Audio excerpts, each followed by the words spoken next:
कि ये मुझे मूर्ख बनाने की चेष्टा कर रहा है। तो क्या बताते हैं,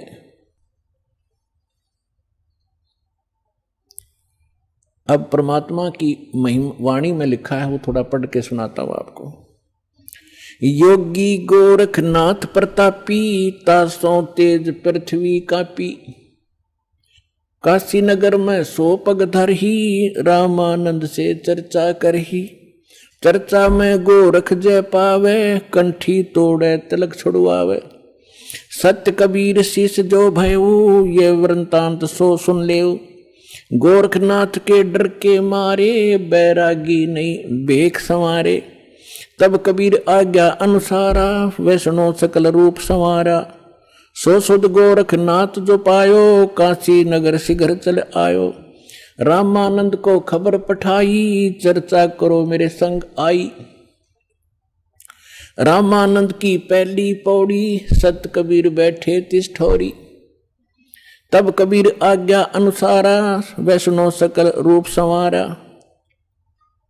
कहे कबीर सुनो गोरखनाथा, चर्चा करो हमारे साथा। प्रथम चर्चा करो संग मेरे, पीछे मेरे गुरु को टेरे। बालक रूप कबीर निहारी, तब गोरखनाथ अस वचन उचारी। परमात्मा को बालक रूप में देखकर फिर गोरखनाथ जी ने ये वचन बोले। कब के बहे बैरागी कबीर जी, कब के बहे बैरागी।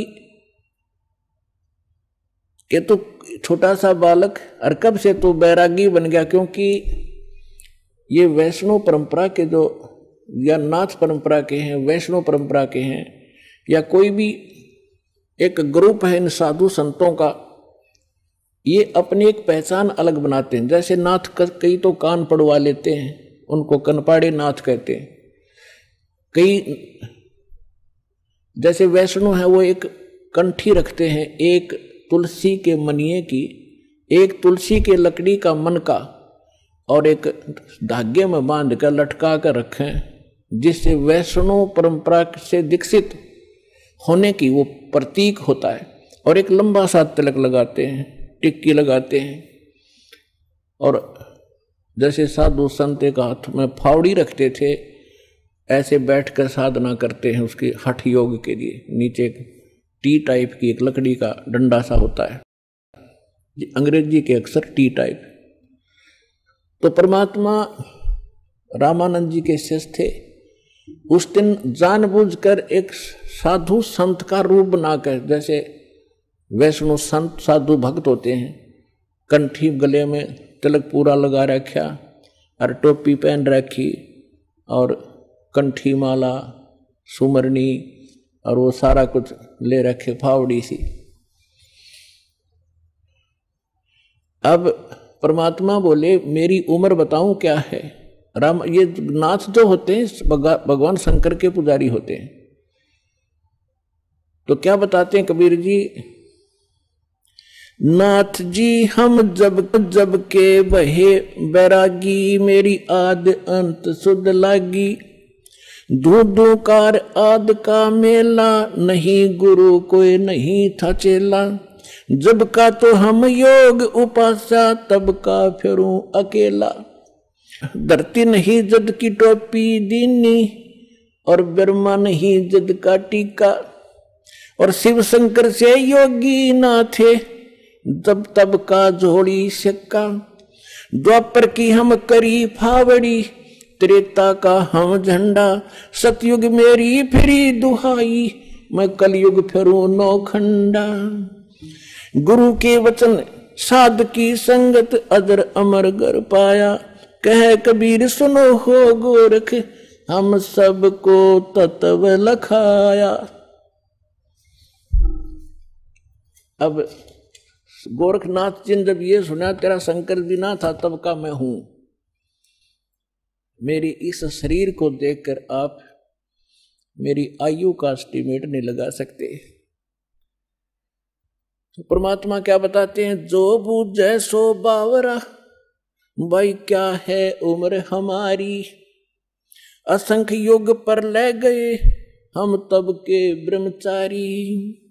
कोटि निरंजन हो गए ये परलोक सिधारी, हम तो सदा महबूब हैं स्वयं ब्रह्मचारी।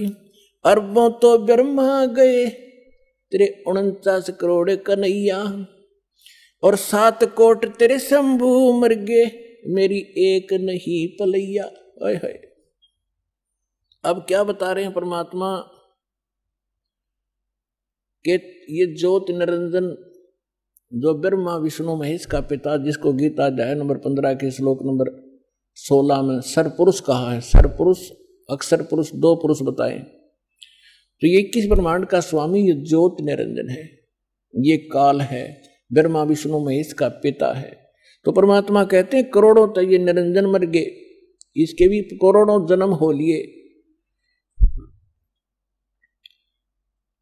और फिर कहते हैं अरबों तो ब्रह्मा गए, और 49 करोड़ कन्हैया, और 7 करोड़ तेरे शिव शंकर मर गए मेरी एक नहीं पलैया।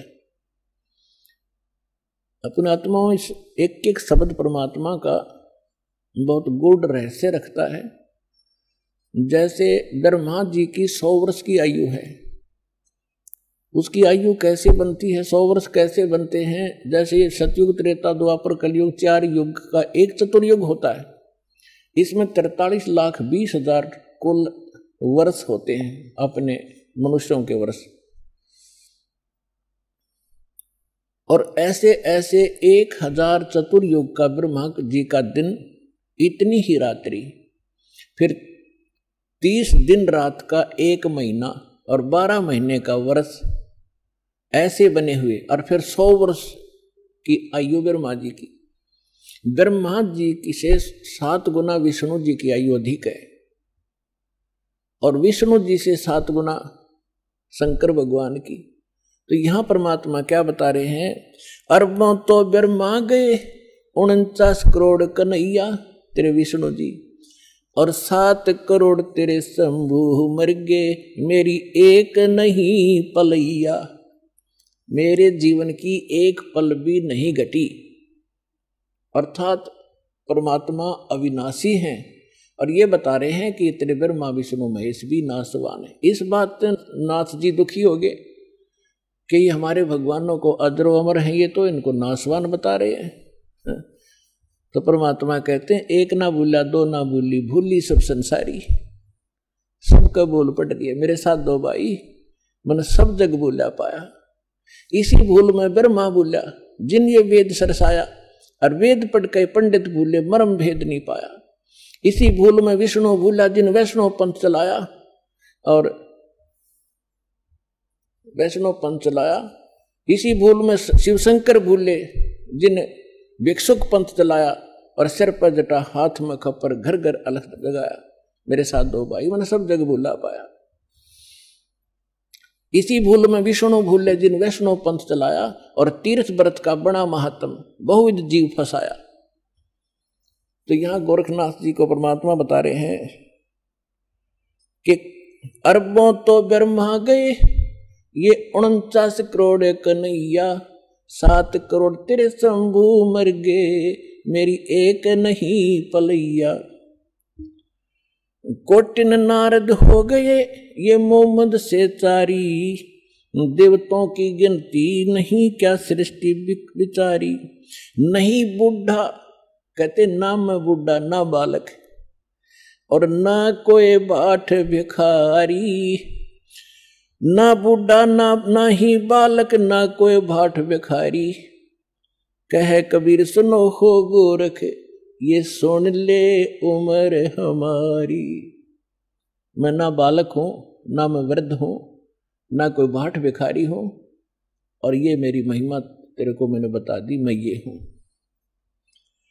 अब गोरखनाथ जी को बड़ा दुख हुआ, इज्जत का नाश हो गया कि छोटा सा बालक और इतना बड़बड़ बोल रहा है। इनके पास एक हल्दी की गांठ थी, उसके पास सिद्धि की।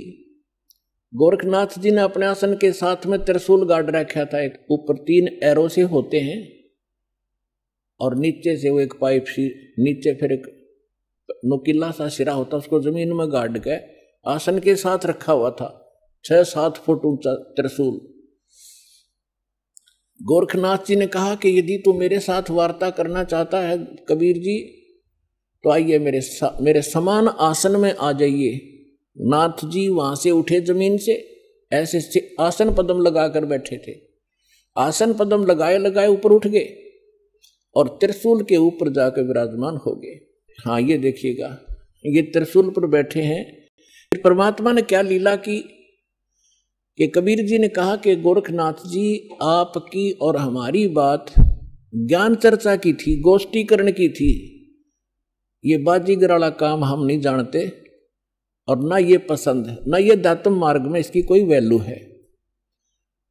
आप नीचे बैठ के और चर्चा करता कि जनता को पता चले सच्चाई का। तो गोरखनाथ जी कहते हैं तुम्हारे पास कोई है तो आइए मेरे समान बैठकर चर्चा कीजिए, नहीं तो हार स्वीकार कर लीजिए। अब उनके पास तो एक दाव था यो। तो परमात्मा बोले अच्छा ठीक है। कबीर साहब बचपन से ही जुलाहे का काम करने लगे थे और जेब में एक चरखे के ऊपर ये माताएं कात्या करती थी, एक रील बन जाया करती इतनी मोटी कच्चे धागे की, 100-150 फुट लंबा तार होता था उसका, उसी से सूट कपड़ा बनाया करते थे भगवान। वह कुकड़ी बोल रहे, हमारे देसी हरियाणा के अंदर कुकड़ी बोल रहे हैं, उसने कच्चे धागे वाली कुकड़ी। वह कुकड़ी निकाली जेब मत, वह रील धागे की, और एक सिरा पकड़ दिया और उसको ऐसे छटक दिया परमात्मा ने। वो धागा सीधा खड़ा होगा, स्ट्रेट परपेंडिकुलर, 150 फुट उसका अंतिम सिरा आकाश में, 150 फुट पर। परमात्मा वहां से उठे और उस धागे के अंतिम सिरे पर जाकर बैठ के 150 फुट ऊपर। अब गोरखनाथ जी से कहा कि नाथ जी आइए, राजा मेरे बराबर में बैठकर चर्चा कराएंगे, यहां आ जाइए। अपने आत्माओं ऐसी बात नहीं थी कि गोरखनाथ जी आकाश में और ऊपर नहीं जा सकते थे, वो तो और ऊपर भी जाते थे, स्वर्ग में भी, उस पितरलोक में भी चले जाते थे।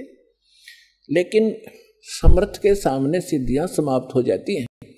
जैसे ये घड़ी बना रखी है, अब इसकी सिद्धि बना दी कारीगर ने, इंजीनियर ने, कि ये अपने आप चल घूम रही है और इसके सामने चुंबक खड़ा कर दो 1 फुट दूर, ये जाम हो जाएगी, आगे नहीं सरकेगी, वहीं खड़ी हो जाएगी। तो वो समर्थ आ बैठे, उसी से प्राप्त करके छोटी मोटी खिलौने खेल रहे होते हैं और प्रभु पाक जाते हैं। उस परमात्मा ने उसकी सारी सिद्धि कैंसिल कर दी। उठना चाहा था ऊपर को और जमीन पर ऐसे गड़ा धर्म देसी, सारा शरीर बोलिया, जान गया गोरखनाथ कि आज तेरी सिद्धि नहीं काम करेगी। अब गोरखनाथ ऐसे बैठा जैसे पैरालाइसिस हो जाता है इंसान को, टस-मस नहीं हो पा रहा। तब गोरखनाथ जी ने कहा कि आ जाओ कबीर जी, नीचे आ जाओ, अब मैं समझ गया आपको, अब चर्चा करेंगे। तब परमात्मा ने उनको ज्ञान समझाया कि ये बालका के ड्रामे मोक्ष मार्ग नहीं है। कहते जंतर मंत्र जोग निभाई, काल चक्र जम जोरा खाई, तुम हो जम की फर्दी माही। कहते हैं गोरखनाथ सिद्धि में फूल्या, गोरखनाथ सिद्धि में भूल्या और टूणे टामण हांडे फूल्या, जंतर मंत्र जोग निभाई और काल चक्र जम जोरा खाई, तुम हो जम की फर्दी माही। फर्द होती है ना, जैसे कोई रजिस्ट्री करा ले कोई जमीन की, तो वह फर्द में आ गया तो सोच रहे पक्का हो गया उसका वो जमीन का टुकड़ा। तो परमात्मा कहते हैं तुम तो इस काल की फर्द में चढ़ रहे हो, काल के पक्के दूत बन गए, औरों को भगा रहे हो। अब समर्थ सामने बैठा, गोरखनाथ जी को अपनी सिद्धि पे इतना अभिमान था, कोई इसके सामने टिकने वाला नहीं था। एक बार अपने गुरुदेव के कहने से कोई चिंता थी उनको, लंबी कहानी वो हट फिर से बताएंगे। एक पहाड़ को सोना बना दिया था सिद्धि से, पहाड़ को सोना, और अपने गुरुदेव के टुकड़े हुए शरीर को जीवित कर दिया था। ऐसी सिद्धि थी। और उस समय परमात्मा के सामने वो सारी सिद्धि फेल होगी। जैसे कल आपको सुनाया था, परासिद्धि पूर्ण पटरानी सतलोक की कहूँ निशानी। वो परमात्मा समर्थ है, सब सिद्धियों का से युक्त है, सिद्धियां उसकी दासी हैं, और उसी की भक्ति करके हम छोटी मोटी राहत प्राप्त करके यहाँ ऋषि और महर्षि और देवता बन जाते हैं। तब गोरखनाथ जी ने काफी कुछ समझा, लेकिन यो मन जल्दी से हार नहीं मानता। अब देखिए, ये चित्र देखिएगा, परमात्मा गोरखनाथ जी त्रिशूल पर बैठे हैं और परमात्मा ने फिर धागा फेंका ऊपर, उसके ऊपर के सिरे पर बैठ के जाके। अब ये चित्र में बहुत कम दिखाई दे रहा है, लेकिन ये बहुत बड़े, ये बनाया नहीं जा सका इतना ऊंचा, तो कबीर साहब बहुत ऊपर थे। तो गोरखनाथ जी ने कहा कि भगवान, मैं एक जांच और करूंगा आपकी। परमात्मा बोले, भाई वह भी कर ले, कि चलो दरिया गंगा के किनारे चलते हैं और मैं दरिया में डुबकी लगाऊंगा। यदि आप मुझे खोज लोगे दरिया में तो मैं आपका शिष्य बन जाऊंगा। परमात्मा बोले, चल भाई। दरिया गंगा के किनारे बैठ के जाके गोरखनाथ जी ने गंगा में छलांग लगा दी और मछली बन गई। वहां सैकड़ों हजारों मछलियां और थी। परमात्मा ने अंदर गए और पकड़ के वाए मछली, जिसे गोरखनाथ पकड़ के टीटी बार बैठा दिया, गोरखनाथ बना के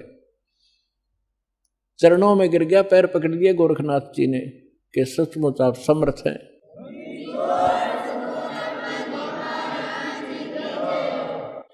तब गोरखनाथ जी ने कहा, हे परमात्मा, आप कौन हो? आपने मेरी सारी फड़क निकाल दी और मैं अपने कर्म बिगाड़ रहा था, आपने मुझे बचा लिया। पुण्यात्माओं, ये मन है ना, ये काल का दूत है। आत्मा परमात्मा का अंश है।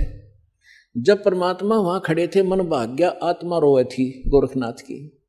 तो परमात्मा के तो सभी बच्चे हैं, ब्रह्मा विष्णु महेश भी उसी के बालक हैं। राम कृष्ण सतगुरु सहजादे, भक्ति है तीनों हुए प्यादे। अब वो भी भक्ति के लिए यहाँ आए थे बेचारे, या गलत साधना करके देवता बन गए, वहां प्रभु पा गए। अब सुने नहीं किसी की। अब उनको परमात्मा मिले थे, उनके एक बार तो उन्होंने स्वीकार किया, क्योंकि आत्मा तो सबकी भगवान के लिए तरफ रही है। लेकिन ये मन काल का दूत फिर प्रेरित कर दिया, परमात्मा से दूर कर दिया उनको। कबीर साहब कहते हैं, श्वेत भूमि का हम गए जहां विष्णु विशंबर दास और हरियम हीरा नाम देकर चेला की न्यादास। हम बैरागी ब्रह्मपद सन्यासी महादेव और सोहम मंत्र दिया शिव जी को करे हमारी सेव। ऐसे ब्रह्मा जी के पास गए थे, उनको ओम मंत्र दे करके प्रथम मंत्र, क्योंकि पहला मंत्र इसलिए दिया जाता है, उसकी श्रद्धा कितनी बढ़ेगी फिर आगे बढ़ा जाता है। तो फिर पहले तो उनकी तीनों की बहुत अच्छी श्रद्धा बनी, फिर बाद में इस मन ने वो प्रेरित कर दिए कि ये वैसे ही अटपट कर रहा है, कोई ज्ञान नहीं जतता इसका। ऐसे ही गोरखनाथ जी ने तब तो सारी बात मान ली। परमात्मा ने सारी कथा सुनाई, बड़ा ज्ञान सुनाया, और फिर गोरखनाथ जी उसी ज्ञान से स्वयं वक्ता बन गए। इस ज्ञान के अंदर इतनी कसक है, परमात्मा का एक अलग सा ज्ञान है। तो आम व्यक्ति भी कहीं बताने लग जाता है तो सैकड़ों व्यक्ति उससे भी प्रभावित हो जाते हैं और उसकी वाह वाह शुरू हो जाती है। लेकिन जब तक समाधान पूरा नहीं होगा तो उसका कोई फायदा नहीं। जैसे ज्ञान है किसी को, और उसने किसी को बता दिया कि आपके ये रोग है, और उसको ज्ञान हो गया उसके बताने से कि आपको ये रोग है, ऐसे ऐसे लक्षण है इसके। अब ज्ञान कराने वाले को भी पता है और जिसको रोग है उसको पता लग गया उसके बताने से। अब दवाई ना बताने वाले के पास है, औषधि नहीं है, तो दोनों व्यर्थ है। तो संत ज्ञान भी हो और उसके पास कंप्लीट कोर्स हो, तो उस ज्ञान से तो जानकारी होती है, समाधान से वो, साधना से वो समाधान होता है। समाधान नहीं तो ज्ञान एक आने का नहीं, यूजलेस है वो ज्ञान। तो फिर गोरखनाथ ज्ञानी पा गया कुछ दिनों के बाद, तो उसके लिए कहा कि गोरख से ज्ञानी गणे, उसके पास मूल मंत्र नहीं था। और सुख दे जति जहान और सीता सी बहु भारिया पर संत दूर स्थान। तो गोरखनाथ जी ने पूछा, प्रभु आप कौन हो, कहां से हो? आप यहां, आपके तो लोग जुलाहा जुलाहा करते हैं, धानक कहते हैं आपको, तो क्या बताते हैं परमेश्वर? अवधू अवगत से चल आया, मेरा कोई भेद मरम ना पाया। मात पिता मेरे कछु नाही, ना मेरे घर दासी, जुल्हाए का सुत आण कहाया, जगत करे मेरी हासी। मात पिता मेरे कछु नाही, ना मेरे घर दासी, जुल्हे का सुत आण कहाया, जगत करे मेरी हासी। ना मेरा जन्म न गर्भ बसेरा, बालक बन दिखलाया, काशी नहर जल कमल पडेरा, तहां दुलाहे न पाया। मात ना मेरा जन्म न गर्भ बसेरा, एक बालक बन दिखलाया, काशी नगर जल कमल पडेरा, तहां दुलाहे न पाया। मात पिता मेरे कछु नाही, ना मेरे घर दासी, जुल्हे का सुत आण कहाया, जगत करे मेरी हासी। पांच तत्व का धड़ नहीं मेरा, और जानू ज्ञान अपारा, सत स्वरूपी नाम साहिब का, ओ हे नाम हमारा। अदर दीप गगन गुफा में, ता निज वस्तु सारा, ज्योत स्वरूपी तेरा अलख निरंजन, वो दरता ध्यान हमारा। अदर दीप जा गगन गुफा में, ता निज वस्तु सारा, तेरा ज्योत स्वरूपी अलख निरंजन, वो धरता ध्यान हमारा। हाड चाम लहू ना मेरे, मैं हूँ सतनाम उपासी, तारण तरण अव्यय पद दाता, मैं हूँ कबीर अविनाशी। अब क्या बताते हैं परमात्मा कि ना तो मेरा कोई जन्म हुआ, ना मैं किसी मां के गर्भ में रहा, मैं स्वयं ही अपने सतलोक से चलकर आकर के एक बालक रूप धारण करके कमल के फूल पर, तालाब में, सरोवर में विद्यमान हुआ। वहां से मुझे एक दुल्हा लेकर यहाँ आए, जिस कारण से मैं दुल्हा कहा।